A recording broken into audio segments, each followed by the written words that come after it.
Assalamualaikum warahmatullahi wabarakatuh. Perkenalkan, nama saya Ulandari, NIM 1910204047, lokal 5B, jurusan tak tulis biologi, Fakultas Tarbiyah dan Ilmu Keguruan.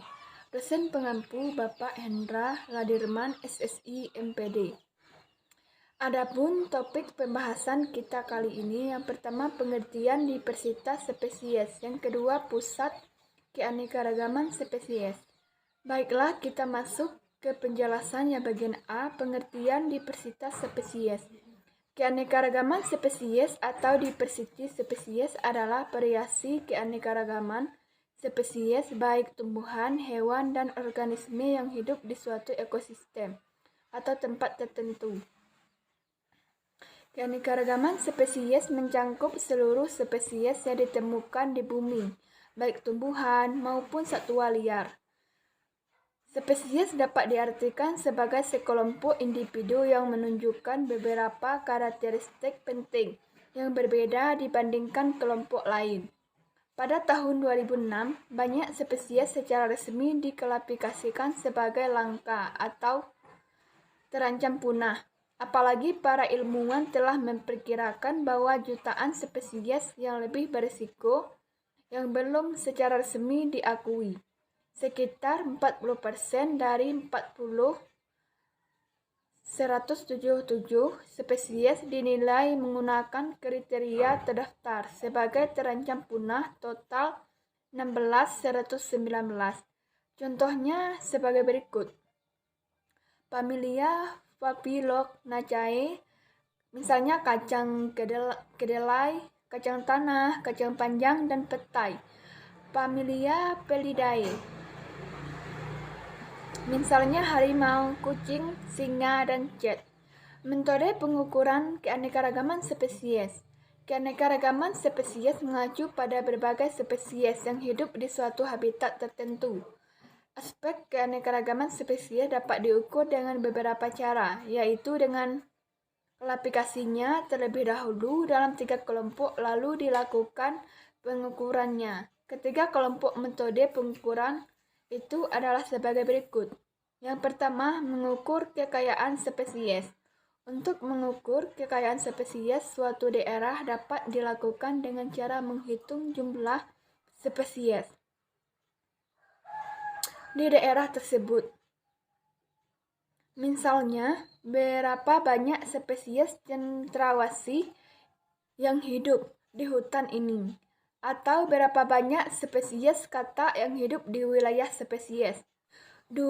Mengukur kelimpahan spesies.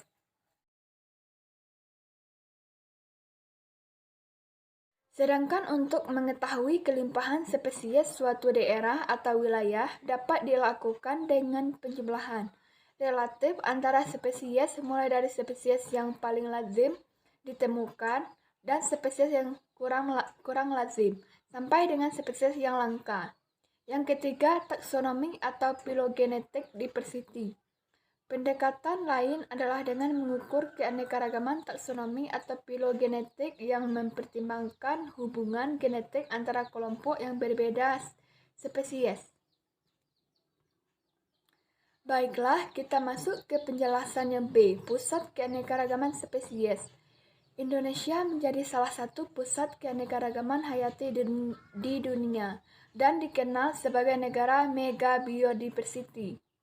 Keanekaragaman hayati yang tinggi tersebut merupakan kekayaan alam yang dapat memberikan manfaat serbaguna dan mempunyai manfaat vital dan strategis sebagai modal dasar pembangunan nasional, serta merupakan paru-paru dunia yang mutlak dibutuhkan baik pada masa kini maupun pada masa yang akan datang.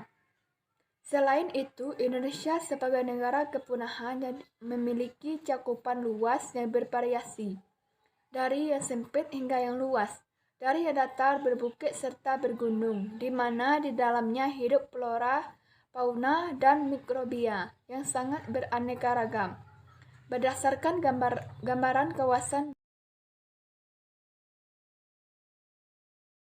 biogeografi, Indonesia memiliki posisi sangat penting dan strategis dari sisi kekayaan dan keanekaragaman jenis tumbuhan, beserta ekosistemnya.